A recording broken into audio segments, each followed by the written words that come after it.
I want to pick up a comment left by Bionic Rasta, who says, imagine if Remain won by 52 to 48 and all these anti-democratic manoeuvres were being played by Brexit politicians and their lobbying groups, like Alastair Campbell, to reverse that decision. Would you welcome that as gleefully, Tim?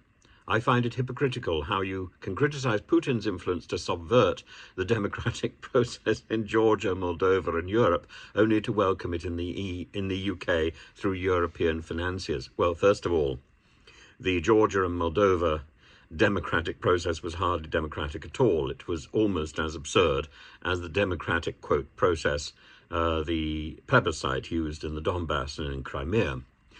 But the identity of this person is possibly implicit in that in that secondary question, and this is a rabble rouser. But the point is reasonable. The first point is reasonable. Would I be as gleefully in favour of trying to reverse the Remain vote if Remain had won by such a small margin as 52 to 48? Absolutely. If the Remain option had proven after 8 years to have been so ineffective, then yes, indeed, I would be as enthusiastic as I am about returning to Europe now. After 8 years, 2016 to 2024, nearly 2025, and we have nothing to show for the Brexit that people voted for by a very small margin. In any other democratic vote, there is an option to hold it again and to reverse it. That's called democracy, and that is what we have at every general election. That's what we have at a by-election, and we particularly have it at a by-election when when electoral malpractice has been demonstrated, and there was certainly enough electoral malpractice during the Brexit referendum to justify rerunning that vote or rerunning that system, not least the terms of the referendum itself. If it was advisory, then it should have advised. If it was supposed to be a de facto decision, then it should have been set up as one. And equally, it should have been set up in such a way that it was weighted to reflect the interests of the nations of Ireland, of Wales, of Scotland, as well as England.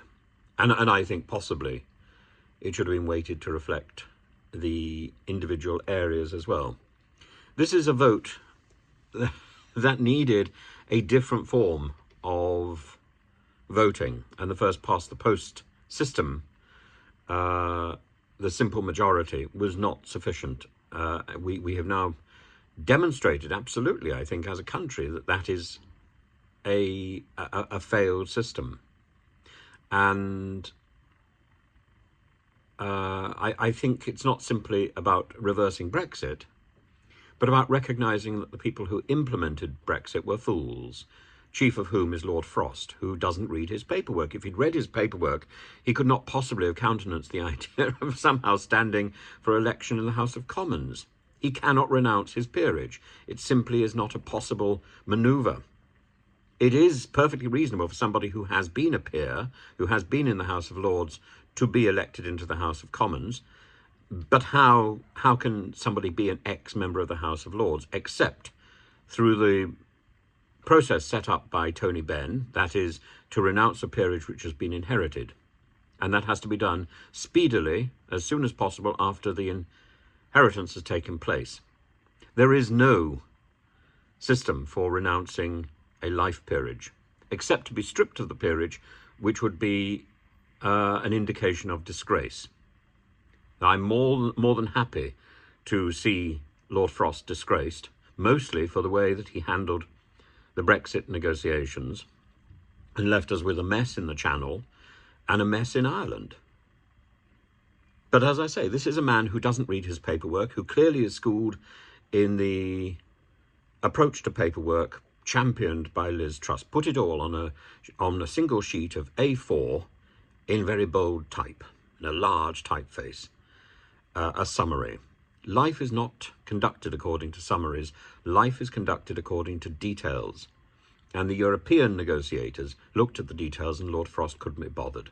That is why we end up with such an appalling agreement. But I think Brexit itself was not likely to be something that anybody could be particularly proud of. And yes, it needs to be reversed as soon as possible. Now, is Alastair Campbell the right person to be heading this campaign group? If it were a choice between Alastair Campbell and his co-presenter on The Rest Is Politics, I think Rory Stewart would win hands down, but I don't think that was the offer. And that's a shame, but Alastair Campbell is at least a recognised name.